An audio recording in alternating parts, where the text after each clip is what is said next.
Video like जरूर कर लीजिए और ऐसे वीडियो लगातार फ्री में पाने के लिए चैनल को तुरंत सब्सक्राइब कर लीजिए और बेल आइकन को जरूर टैप कर लीजिए ताकि आगे भी सारे वीडियो आपको मिलते रहे। यूट्यूब में फॉलो करते हैं तो प्लीज ये वाला फ्री टेलीग्राम चैनल जरूर ज्वाइन कर लीजिएगा। सारे नोटिफिकेशन, सारे अपडेट यहीं पे आते हैं, ध्यान रखिए। Hello everyone, welcome you all to study for civil services. मैं आयुषी मदान आपका स्वागत करती हूँ। आज के हमारे करंट अफेयर्स में जुलाई के तीसरे हफ्ते के करंट अफेयर्स को अब हम कंप्लीट करेंगे, फिर चौथा हफ्ता कंप्लीट करेंगे और इस तरीके से हमारे सारे करंट अफेयर्स जुलाई के कंप्लीट हो जाएंगे। साथ ही साथ जुलाई के पूरे महीने की करंट अफेयर्स की वीडियो भी आपके सामने आ चुकी है, उसको भी आप प्रैक्टिस कर सकते हैं। और साथ ही साथ आप सभी लोग ओनली करंट अफेयर्स चैनल को भी ज्वाइन कर सकते हैं और उस पे मेरी डेली की जो है करंट अफेयर्स की वीडियो आती है, जिसमें डेली का करंट अफेयर्स का सेक्शन आपको अपलोड किया हुआ मिल जाएगा, वो भी आप फॉलो कर सकते हैं। बाकी अगर आपको इसकी कोई भी पीडीएफ चाहिए तो आप इन दिए गए नंबर्स पे कॉल करके अपनी पीडीएफ को भी कलेक्ट कर सकते हैं। सबसे पहला आर्टिकल है हम लोगों के सामने डिफेंस न्यूज का। डिफेंस में सबसे पहला ऑपरेशन ऑपरेशन ज्यादातर न्यूज में रहते हैं या इस तरह की चीजें ही न्यूज में ज्यादा रहती हैं। तो अभी एक ऑपरेशन हुआ है जिस ऑपरेशन का नाम है ऑपरेशन सदर्न रेडी।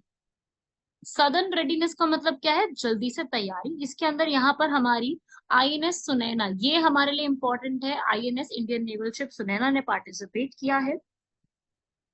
और इसमें ऐसा नहीं कि अकेले इंडिया के पार्टिसिपेट किया है, यूएसए, इटली, यूके, सेशल्स, इन सब ने भी यहाँ पर पार्टिसिपेट किया है पूरे रीजन में। और ये एक सदर्न रेडीनेस का सबका मिला जुला करके एक मैरीटाइम पार्टनरशिप होती है, जिसके तहत ये पूरा एक ऑपरेशन परफॉर्म किया जाता है ताकि हमारी जो पूरा, जैसे पायरेट्स होते हैं, ठीक है, मुठभेड़ होती है या फिर किसी भी प्रकार के लोग होते हैं, उनसे बचाने के लिए अपने आप को ये बताया गया। और ये सेशल्स में जाकर विजिट किया गया था हमारी आईएनएस सुनैना। ठीक है, तो क्वेश्चन आता है कि ये जो पूरा ऑपरेशन है किसने होस्ट किया है? आंसर क्या लगाएंगे? सेशल्स। ठीक है, सेशल्स आपको पता है ना, हमारे बहुत अच्छे रिलेशंस हैं सेशल्स के साथ, तो ये सेशल्स को भी दिमाग में रखिएगा। ऐसे ही एक और अभी एक्सरसाइज हुई है जिसका नाम है nomadic elephant exercise. English Hindi दोनों में यही बोलेंगे। बात ये आती है कि ये कहाँ पर है? ये मंगोलिया, मंगोलिया के साथ, मंगोलिया में ही की गई, इंडिया में नहीं की गई। उलन बाटर जो जगह है, उलन बटार या उलन बाटर, ये जगह पर इसको पूरा परफॉर्म किया गया है। ठीक है भाई, इंडियन आर्मी यहाँ से रवाना हुई और जो उलन बटार में बकलो में स्कूल सेंटर है, वहां पे जाकर के पूरी इस एक्सरसाइज को परफॉर्म किया गया है। तो इसको भी दिमाग में रखिएगा भाई।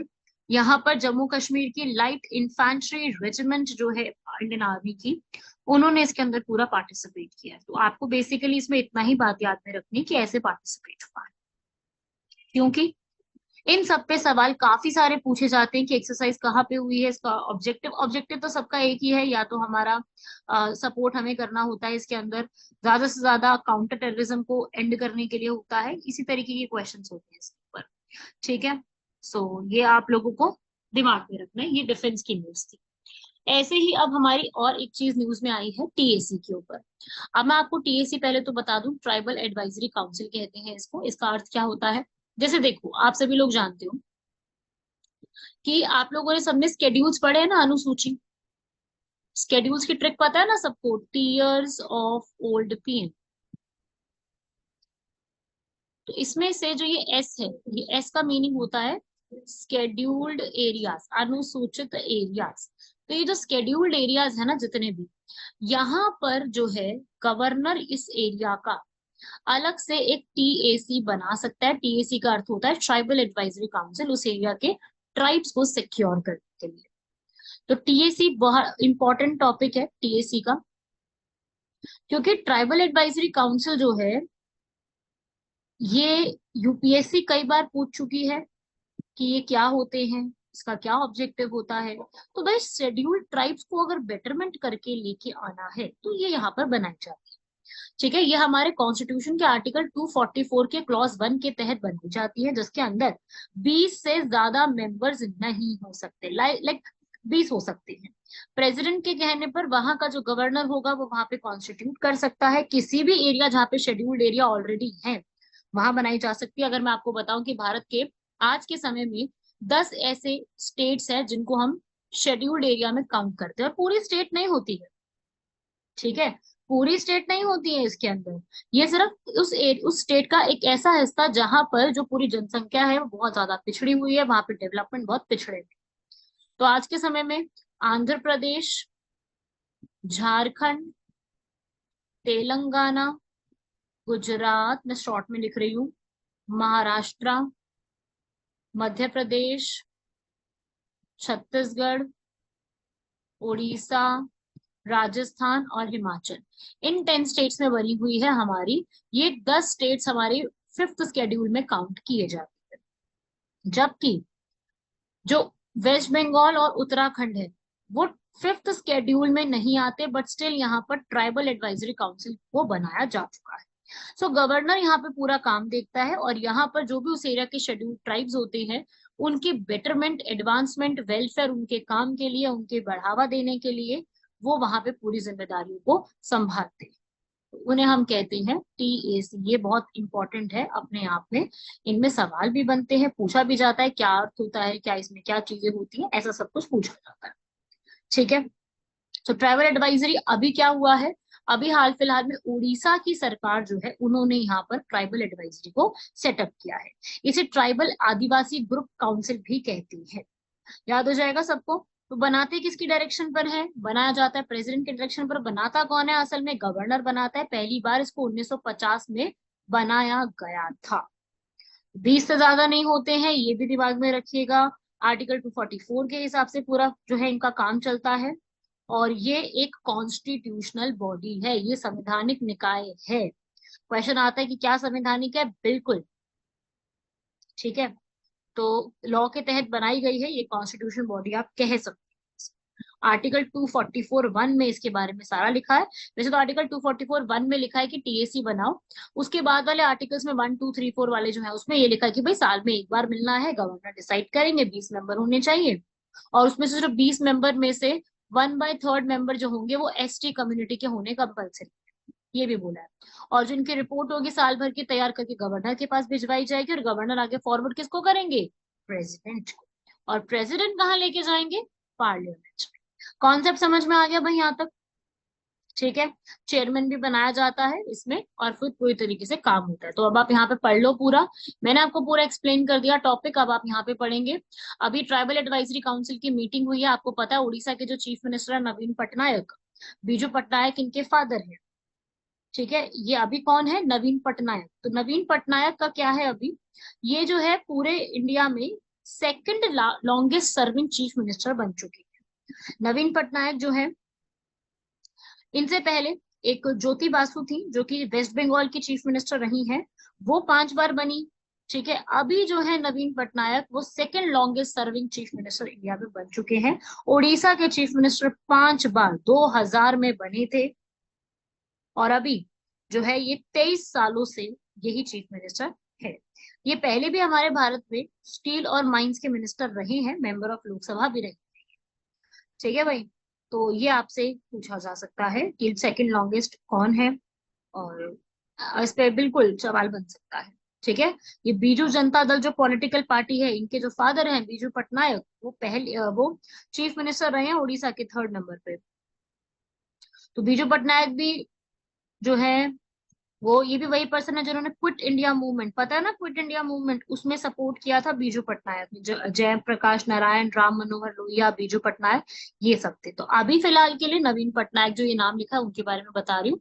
उन्होंने बोला कि भाई हर एक SC ST स्टूडेंट को जो है 50,000 रुपए दिए जाएंगे, ये टीएसी ने डिसाइड करा है।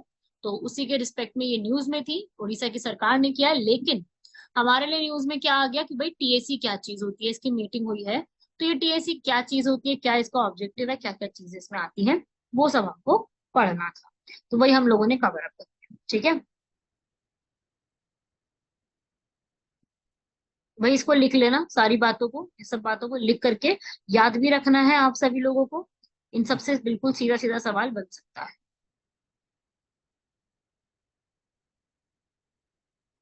बढ़ते हैं हमारा अगला क्वेश्चन। अभी आप जानते हैं चीता री इंट्रोडक्शन प्रोग्राम बहुत न्यूज में चल रहा है। क्यों चल रहा है, क्योंकि चीता जो है अभी हाल फिलहाल में काफी सारे चीता की डेथ हो चुकी है। तो अभी यहाँ पर न्यूज में काफी ये चीज रही है, इसलिए मैं आपको यहाँ पे बता रही हूँ। असल में हम लोगों ने एक प्लान बनाया जिसका नाम है चीता री इंट्रोडक्शन प्लान, जिसमें क्या किया जाएगा, चीता को जो है दूसरी कंट्री से इंडिया लाया जाएगा। नामीबिया और साउथ अफ्रीका से टोटल 20 चीता आएंगे। लेकिन प्रॉब्लम क्या हुआ कि जहां पे इनको लाया गया कूनो नेशनल पार्क मध्य प्रदेश में, वहां पर बहुत से चीता जो है उनकी डेथ यहाँ पे होती जा रही। तो अभी तक री इंट्रोडक्शन में काफी सारी डेथ हो चुकी है, इसीलिए ये टॉपिक जो है अभी न्यूज में आ गया कि क्या चीता को वहां से लेकर के आना एक सही फैसला था।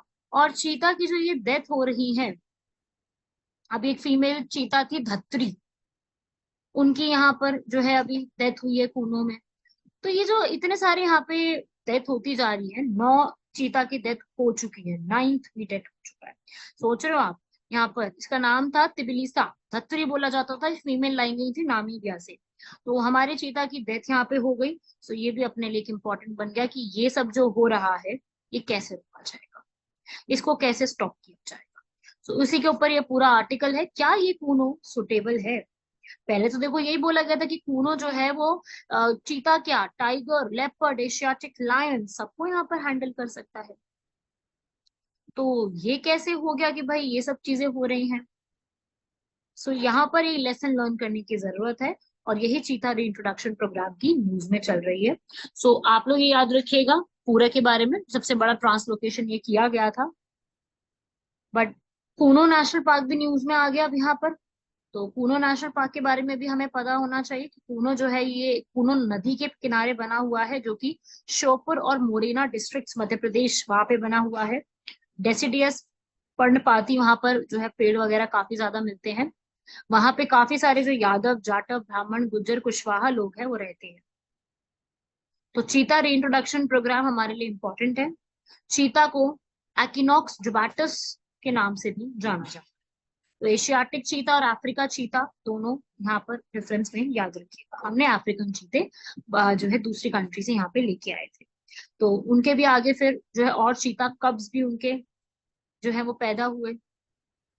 और बात अब ये चल रही है कि हम लोगों को एक डिसीजन ये सही लेना चाहिए था कि जो चीता है वो हम लोगों को यंग चीता लानी चाहिए थी। ऐसा बोला गया कि भाई यंग चीता आपने को लाना चाहिए था। चलो वो भी एक अलग स्टोरी है कि क्या लाना चाहिए था। तो आपको एक तरीके से ये चीज याद है, ठीक है। अभी यहाँ पर हमारे जो फॉरेस्ट मिनिस्टर हैं भूपेंद्र सिंह यादव, उन्होंने ये बोला है कि जो ये डेथ हुई है उनकी, वो डेथ हुई है क्योंकि उनकी गले पे एक निशान सा है, बिल्कुल वो निशान। उन्होंने ये बोला है कि मॉनसून में आने वाली जो बीमारियां होती है उसकी वजह से उनके वहां पड़ा है। सच्चाई क्या है, क्या मेडिकल ध्यान नहीं दिया गया, या जो भी वहां की सच्चाई है वो तो अभी तक पता नहीं चली है। वो हमें धीरे धीरे इसमें जब रिपोर्ट आएगी, रिव्यू होगा तब पता चलेगा। But the basic thing is कि ये सब चीजें वहां पे देखी गई हैं, तो हमको पता होना चाहिए। क्लियर हुआ सबको यहाँ तक। चलिए अगला बढ़ते हैं। यहाँ पर देखेंगे आप सभी लोग, चीता वाला जो पूरा प्रोग्राम है इसको इम्प्लीमेंट करने के लिए हमारी एनटीसीए वो पूरा काम देखती है। साथ में उनके मध्य प्रदेश का forest department, wild life institute और एक्सपर्ट्स है, सबने यहाँ पर देखा था। वहीं मैं एशियाटिक चीते की बात करूं तो वो सबसे फास्टेस्ट लैंड एनिमल, जमीन पर भागने वाला सबसे तेज स्तनपाई होता है। स्पोर्ट्स कार से भी तेज की घंटे स्पीड में भाग सकता है, 0 से 100 किलोमीटर पर आवर 3 सेकेंड्स में ये जा सकता है। इसकी बहुत स्मॉल सी बॉडी होती है साइज के कंपैरिजन में, तो इसलिए काफी ज्यादा फास्टेस्ट तेज चलने वालों में से काउंट किया जाता है। तो ये आप लोगों को याद रखना है। अफ्रीका जो चीता है वो इंडिया में लाए गए थे, अफ्रीकन चीता वो वल्नरेबल कहे गए हैं। तो अफ्रीकन चीता तो इंडिया में आ ही चुके हैं, और IUCN के लिस्ट में ये वल्नरेबल है, याद रहेंगे। वल्नरेबल आ सकता है इस पे क्वेश्चन, ठीक है। चलिए आगे बढ़ते हैं। इसके बाद एक आर्ट न्यूज में है जिसका नाम है नामदा आर्ट। नामदा आर्ट बहुत कम लोगों ने सुना होगा, इसलिए मैं अभी एक्सप्लेन कर देती हूँ। ये कश्मीरी एक कारपेट की तरह, कारपेट समझते हैं ना, जो कारपेट क्यों, जैसे क्या कहते हैं हिंदी में इसको, क्या कहेंगे यार, गुलदान या कुछ ऐसे कहा जाता है, मुझे एग्जैक्टली नाम याद नहीं आ रहा। तो अपने इंडिया के एक प्रोजेक्ट चल रहा है जिसका नाम है स्किल प्रधानमंत्री कौशल विकास योजना। उसके तहत यहाँ पर इनमें जो है काफी सारे चेंजेस लेके आए गए। पता है नामदा आर्ट ये शब्द कहाँ से आया, नामदा शब्द कहाँ से आया है? ये कहा जाता है कि भाई ये जो है एक पर्सन थे शाह नामदान, उन्होंने कश्मीर जो है वहां पे इसको इंट्रोड्यूस कराया अकबर के टाइम पीरियड में। ठीक है, जो कि जो शीप का वूल होता है, जो हमारी शीप है उसकी जो ऊन होती है उससे बनाया जाता है। ठीक है, बहुत सारी लेयर्स के साथ मिल करके इसको एक नामदा आर्ट करके बनाया जाता है। ये आज के टाइम पे अफगानिस्तान, ईरान, काफी जगह किया जाता है, लेकिन इंडिया में भी इसका काफी क्रेज है। क्योंकि अभी यूथ स्किल्स स्किल्स डे चल रहा था, तो हमारा जो यहाँ पर एक पूरा एक ये जम्मू कश्मीर की क्राफ्ट है, इस पूरे को यूके एक्सपोर्ट किया गया। आप पढ़ सकते हो यहाँ पर पूरा। इसी ओकेजन में यूथ स्किल्स डे हमारा मनाते हैं ना हम लोग 15 जुलाई, 15 जुलाई को स्किल्स डे मनाया जाता है, उसी में ये पूरा किया गया था। इस बार की यूथ स्किल्स डे की थीम है skilling teachers, trainers and youth. ठीक है, इसको पूरा डेवलप किया जाता है प्रधानमंत्री कौशल विकास योजना के तहत, इस पूरे को डेवलप किया गया, जिसमें कश्मीर का ये जो नामदा है ये काफी इंपॉर्टेंट है। ठीक है, काफी सारी आर्ट्स हैं, ऐसा नहीं कि सिंगल आर्ट, आर्ट तो देखो बहुत सारी है। आप सभी लोग जाते हैं टेराकोटा की, सेलम की, छाऊ मास्क की, चंदेरी की, बस्तर जिले की, काफी सारी आर्ट्स है, पर ये एक आर्ट आपको और ध्यान ध्यान में रखना। ठीक है, अगला यहाँ पर आता है, ये आप लोग जानते हैं कि अभी हमारे प्रधानमंत्री जो है वो विजिट करके आए थे कहाँ पर, फ्रांस में। ठीक है, अभी वो France, Japan, Papua New Guinea और यूएसए 4 विजिट पे गए हैं। तो यहाँ पर अभी जो है ये इस हफ्ते के लिए फ्रांस में विजिट करके आए थे, जहां पर उन्होंने फ्रांस का सबसे बड़ा ऑनर लीजन ऑफ ऑनर जो है वो यहाँ पे प्रोवाइड किया गया है। तो हमसे ये पूछा जा सकता है कि किस पर्सन को ये अवार्ड जो है वो दिया गया है। ठीक है, याद रखिएगा। और वहां के जो इमामुल मैक्रोन है प्रेसिडेंट, उनसे मिले हैं। और साथ ही साथ वहां पर एक वेस्टाइल डे की परेड होनी थी, वहां पे वेस्टाइल डे की परेड में गेस्ट के रूप में भी इनवाइट किया गया था। ठीक है भाई, फ्रांस में और इंडिया की डील में काफी सारी चीजें, ट्रांजैक्शंस के ऊपर भी बात की गई है कि अब डिजिटल ट्रांजैक्शंस जो है वो काफी सारे किए जाएंगे। बहुत सारी चीजें, मतलब ऐसा नहीं है कि एक पॉइंट पर डिस्कशन हुआ है, डिस्कशन काफी सारी चीजों पे हुआ है। ये भी बताया है कि इंडियन कितने सारे लोग जो है वो फ्रांस में रहते हैं, इसे हम कहते हैं डायस्पोरा। डायस्पोरा का अर्थ होता है कोई एक कंट्री का सिटीजन दूसरी कंट्री में जाके रह रहे हैं। तो अलायंस हमारे क्रिएट किए गए हैं, दोनों ने अग्री किया कि अब से जो है हम लोग जो फ्रांस में, जो इंडियन टूरिस्ट फ्रांस में आते हैं वो रुपए में भी अब यहाँ पर लेन देन कर सकेंगे, यूपीआई के माध्यम से इसको लेन देन किया जाएगा। तो ये काफी एक अच्छी चीज हुई। चलो, फ्रांस का हाईएस्ट ऑनर इनको मिला है, ये इंपॉर्टेंट है, इसे पूछा जा सकता है। और साथ ही साथ आपको ये पता होना चाहिए कि यहाँ पर मोदी जी के साथ, मोदी जी के साथ में ही एक और लीडर है जिनका नाम है सिंधु रेड्डी। ये एक इंपॉर्टेंट फैक्ट आपको दिमाग में रखना है। इसके अलावा एक लीडर है सिंधु रेड्डी, हेलीकॉप्टर पायलट है आईएएफ की हमारी। ये 68 मेंबर आईएएफ कॉन्टिंजेंट जो परेड हुई थी वहां पे उनको लीड किया है, तो ये भी एक इम्पोर्टेंट है, लीड किया गया है। ठीक है, और साथ ही साथ इन सब के साथ जो पंजाब रेजिमेंट है उन्होंने भी बस्टाइल डे की परेड में पार्टिसिपेट किया है। भारत की आईएनएस चेन्नई जो है उन्होंने भी इसी के अंदर पूरा पार्टिसिपेट किया है, इस पूरे ऑनर। ओके, तो ये से इंपॉर्टेंट पॉइंट्स जो कि इनकी मीटिंग के रहे हैं, और वो मीटिंग से हम लोगों से सवाल किए जा सकते हैं, क्या क्या मीटिंग के इंपॉर्टेंट मिनट्स थे। राइट, नेक्स्ट आर्टिकल, एक वायरस है अभी न्यूज में जिसका नाम है अकीरा वायरस। अकीरा एक मूवी का भी नाम है, याद है अकीरा मूवी, वो भी है, लेकिन ये अकीरा वायरस भी है जो कि आपके डेटा को मॉडिफाई कर देता है। ऐसा नहीं कि आपके इंटरनेट में घुस के कुछ कर नहीं सकता, हमारे लैपटॉप में घुस करके ये पूरे तरीके से उसको अपने आप हैक करके सारी चीजें मॉडिफाई कर देता है, आपका डेटा हटा के आपके डेटा को स्टील करके जो है प्रिकॉशन देने की जरूरत है। विंडो और लिनक्स बेस्ड जितने भी कंप्यूटर्स है वहां पर ये बहुत जल्दी स्प्रेड करता जा रहा है। और इसमें बहुत सारी लिस्ट भी बताइए कि भाई आपको थोड़ा सा अवेयर रहना पड़ेगा, आपको कुछ भी लिंक पे क्लिक नहीं करना है। और एक अकीरा नाम से यहाँ पे बन जाएगी, अकीरा नाम याद रखिएगा। अपने अपने लैपटॉप में एंटीवायरस जो है वो हमेशा बना के रखें, ताकि कभी भी कोई ऐसा अटैक हो तो पता चल जाएगा। असल में ये जाना होने लग गया है, अगर आप कोई ईमेल से अपनी फाइल को डाउनलोड कर रहे हो, डाउनलोड कर रहे हो तो आप देख लीजिएगा कौन सी फाइल डाउनलोड हो रही है। और अगर कोई और डाउनलोड हो गई है, गलती से फाइल कोई और हो गई, या फिर आपसे गलती से कुछ और क्लिक हो गया है, कुछ और डाउनलोड हो गया है, तो आप उसको उसी वक्त बिना खोले डिलीट करेंगे। नाम पढ़ना है आपने अपनी फाइल का क्या लिखा, उसको डिलीट करना पड़ेगा। ओपन करोगे तो नुकसान हो जाएगा आपका खुद का। आपका जो भी पूरा ऑपरेटिंग सिस्टम है, जो भी आपका सॉफ्टवेयर है, उसको अपडेट करते रहना पड़ेगा। क्यों? क्योंकि अगर आपके में लैपटॉप में या फिर ऑपरेटिंग सिस्टम में कोई भी लूप होल हुआ तो वही लूप होल आपको नुकसान दे जाएगा। कोई भी और अनऑथराइज मीन से आपको कोई भी यहाँ पे नहीं, आपने कोई भी पॉपअप पे क्लिक नहीं करना। कोई जैसे आते हैं ना, आपको क्रोम खोलते ही कोई पॉपअप्स आ जाते हैं, उसमें नहीं करना।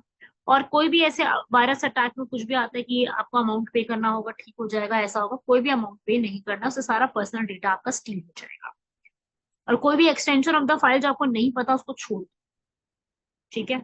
जैसे हम कई बार एनीडेक्स यूज करते हैं, है ना, एनीडेक्स का वेबसाइट हम यूज कर लेते हैं, तो ऐसी चीजों को इस्तेमाल करने से पहले बचना है, सोचना है कि हम इसको कैसे अटैक कर सकते हैं। ये न्यू रैंसम वायरस आया है और इसमें हमारी जो है वो लोगों को पासवर्ड चेंज हो जाते हैं, कुछ भी अटैक हो जाता है। ये सब चीजों से अपने आप को बचाते हुए चलना है। समझे भाई बात को? ये आप सब लोगों के लिए भी न्यूज है, बाकी एग्जाम के लिए भी है, क्योंकि अकीरा एक दिमाग में रखिएगा, ये एक वायरस के रूप में अभी निकल करके आया है, इसका नाम अकीरा वायरस रखा गया है। ठीक है भाई। और अकीरा वैसे अगर मैं बात करूं तो अकीरा जो है आपको पता ही होगा, एक मूवी भी है, सुना होगा आप लोगों ने, मूवी भी बनी हुई है इसके ऊपर। और साथ ही साथ ये कोई कैरेक्टर्स भी हैं जापानीज, या फिर कोई मूवी के कैरेक्टर्स भी है, अगर if I am not wrong.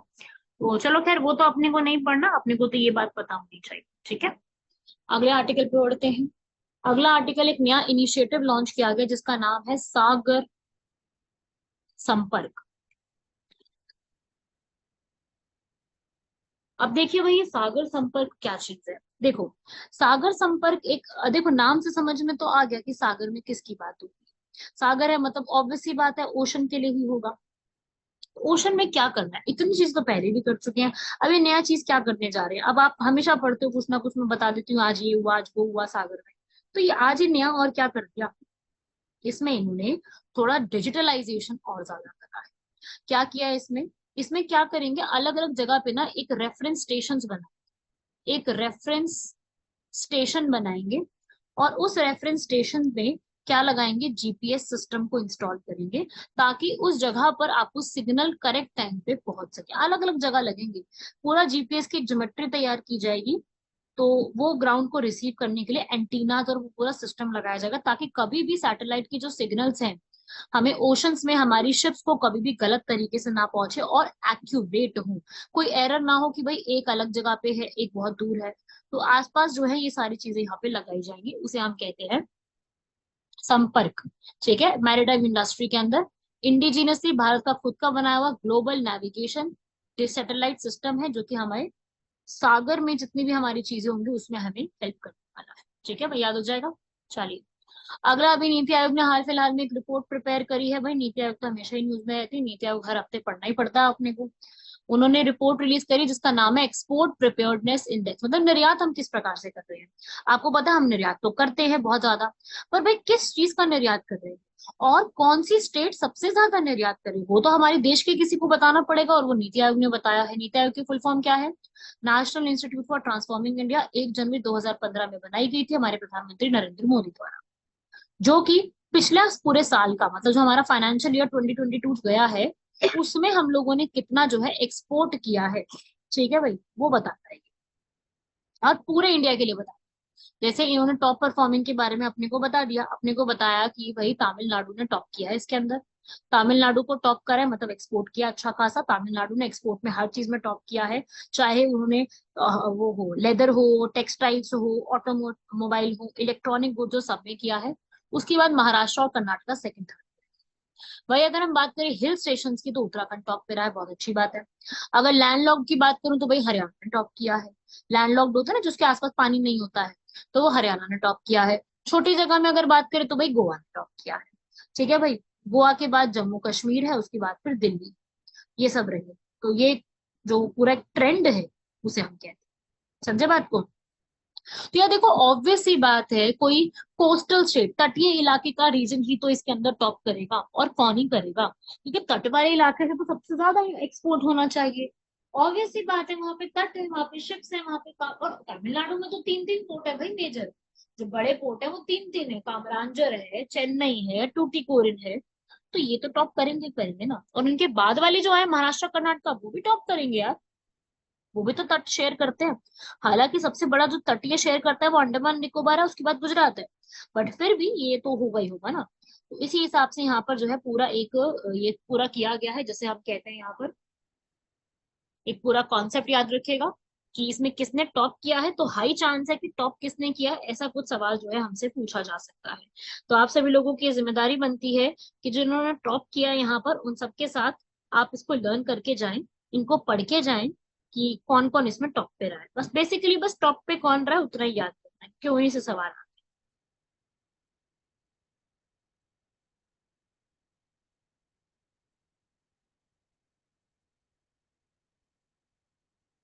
अगला लास्ट आर्टिकल है हमारा, हेनले पासपोर्ट इंडेक्स। मेरे हिसाब से सभी लोग इसके बारे में जरूर सुना हुआ होगा। ये हेनले एक पासपोर्ट इंडेक्स होता है, हर साल आता है, और इस साल का भी निकाल के दे दिया गया। पासपोर्ट की रैंक देता है कि भाई अगर आप इस कंट्री के सिटीजन हो तो आपके पास वीजा फ्री घूमने की कितनी ज्यादा एक परमिशन है। तो देखो भाई, आप कितने डेस्टिनेशंस में जा सकते हो, 199 पासपोर्ट्स को ये पूरा देखता है। हेनले और पार्टनर्स करके कंपनी है, वो पूरा यहाँ पे निकालती है। उन्होंने ये बोला है कि भाई टॉप कर गया है यहाँ पर कौन, सिंगापुर। पहले जापान था, अब सिंगापुर टॉप कर गया है। हमेशा से पिछले 5 सालों से जापान रह रहा था, अब सिंगापुर आ गया। उसके बाद फिर जर्मनी, इटली, स्पेन सेकंड पे आए हैं, थर्ड नंबर पे जापान। ठीक है भाई, इंडिया की जो रैंक है अपने को वो पता होनी चाहिए। इंडिया की पहले 2022 में रैंक थी 87, अब 2023 की रैंक हमारी 80 हो गई है। हम लोग जो है आगे पहुंच गए। ठीक है, 7 रैंक्स आगे। क्योंकि क्या होता है ना कि आपको एक तो देखो ये टर्म होती है वीजा फ्री एक्सेस, मतलब कि आपको पहले वीजा लेने की जरूरत नहीं है, आप कुछ स्पेसिफिक टाइम पीरियड के लिए वहां पे जाके रुक सकते हो। आप कुछ ऐसी जगह है जहाँ पर आपको वीजा लेने की जरूरत है, जैसे आप अपन लोगों ने जाना है मॉलडीव्स, वीजा नहीं लेना, तभी तो मॉलडीव्स में इतने लोग जाते हैं घूमने के लिए, तो वीजा नहीं लेना पड़ता अपने को मॉलडीव्स जाने के लिए। ठीक है, एक होता है वीजा ऑन अराइवल, मतलब कि आप जो है कि एक स्पेसिफिक कंट्री जो है आपकी, आप उस स्पेसिफिक कंट्री जो है वहां पे जाके अराइवल होने पर वीजा भी ले सकते हैं। वहां जाओगे तब जाके आप वो चीज कलेक्ट कर सकते हो, तो वीजा ऑन अराइवल उसे कहते हैं। या फिर आप जब चेक पॉइंट पे आते हो बॉर्डर के एरिया में, आप एयरपोर्ट पे जाते हो, तब आप वीजा भी वहां से ले सकते हो। तो होती है चीजें, एक होता है वीजा फ्री, जरूरत ही नहीं है वीजा, एक तो वीजा लेना पड़ेगा, और एक ये नहीं होता। लास्ट में सबसे ज्यादा जो कंट्रियां हैं जिनमें बिल्कुल ही ओपन कंट्री नहीं है, वो है Turkmenistan, north Korea, Papua new Guinea और अफगानिस्तान, आप लोग जानते हैं। और ये जो है किसी भी पासपोर्ट होल्डर हो, आप वीजा फ्री एक्सेस यहाँ पे नहीं ले सकते। ठीक है भाई, ये आपको फैक्ट्स अपने दिमाग में रखने हैं, लर्न करने हैं इन सारी बातों को। तो ये था हमारा पूरा आज का आर्टिकल्स। आज हमने जितने भी आर्टिकल्स कंप्लीट करे हैं, बाकी आप और डिटेल में अगर चीजों को जानना चाहते हैं, पढ़ना चाहते हैं, तो मैंने आपको बता ही दिया है। हमारा एक चैनल है जिसका नाम है ओनली करंट अफेयर्स, उसमें डेली की डेली वीडियोस आती हैं। आप डेली मेंस और प्री दोनों के लिए तैयारी उन चैनल से कर सकते हो, अपने करंट अफेयर की हर एक पॉइंट को कवर कर सकते हो, ताकि कोई भी आपका करंट अफेयर का एक भी पॉइंट ऐसा ना हो जो छूटे। तो उसमें आप तरीके से बैठ के, तसल्ली से बैठ के सारी बातों को कवर अप आराम से कर सकते हैं। तो आप जाइए उसको, देखिए उसको, कवर अप करिए उसको, और ये तो हो ही जाएगा आपसे आसानी से, कोई ज्यादा डिफिकल्टी आपको आएगी नहीं इसके अंदर। तो आप इस पूरे अपने आर्टिकल्स को कंप्लीट कर सकते हैं आराम से। बाकी मिलते हैं हम लोग आपसे नेक्स्ट लेक्चर में अगले हफ्ते के करंट अफेयर्स के साथ। तब तक के लिए यहाँ तक स्टडी कीजिए। धन्यवाद, शुक्रिया, जय हिंद।